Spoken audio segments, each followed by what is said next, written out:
ngasi thongsadoi se throi thongbani throi se ahanbada maning kakthokjare dugi matungda throi se thong khara thadajarani mai phattaba mayam se othoraknaba ising khara hapsandoini ko se machu olaktoini phattaba mayam se thorakpa matamda machu se higok machu gi type ta lakani ba ko dugi matungda throi se hoje kam thokpagi damang hapchalle cooker da alu su jauna haptoini throi se ising amata hapoi masagi ising thorakani thorakpasi kangtribau kamdoini ni matungda mamai lauthoe aduga khanga sabada ngaudoini bako se thora ising se masagi ising ni ising amata hapte koi thungkara hapchalle throi si manungda changnaba ising se kangdribau phuttoini haidi masa kanjandoini throi se manungda pokpok lang pokhaire ji ai sok tawjarani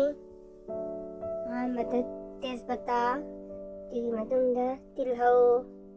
dugi matungda morok atekpase aidi sum hapchalle ko asu boina sum hapasu jai ngaurani dugi matungda chanam thadajare aduga mo chanam sika konana sing mo hapchalle se haptrasu jai ko aigi sina tilhau chanam hapaga thongbagi mawongni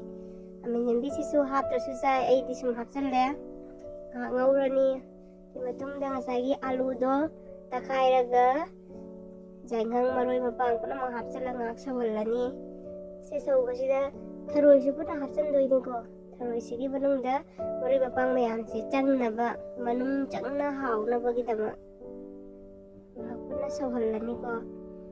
sumai tawbasi am hawani mayam ai khuthong sida thong khuthong sisu sum try tawba yam hawani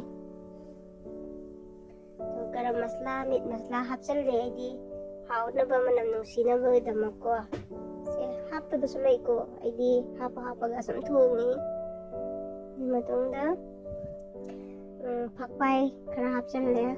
phakpai hapasisu jam hawani phakpai khara hapchalle ngahak makung khumjalani makung khumjalang ngak sawhallani minute 5 tara duga hang to eko se ahanbagi ising kitang kahapaga sawhanmani throi sigi manung changnaba masala mayam se koramong ising haptoini ko chaba jabagi mawongda haptoini ising se sidi akoi ina sigi throi sigi manungda changnaba hapchabani je hape ising se pura hinjang sigi chang jengga hapchare thum thakchanjarani sini mayam ngak sawallani changse chaba yabagi pirambo matungda jiting dhamdhani padiwa marang kaireko padiwa mang thakchanjare sini ai khuthong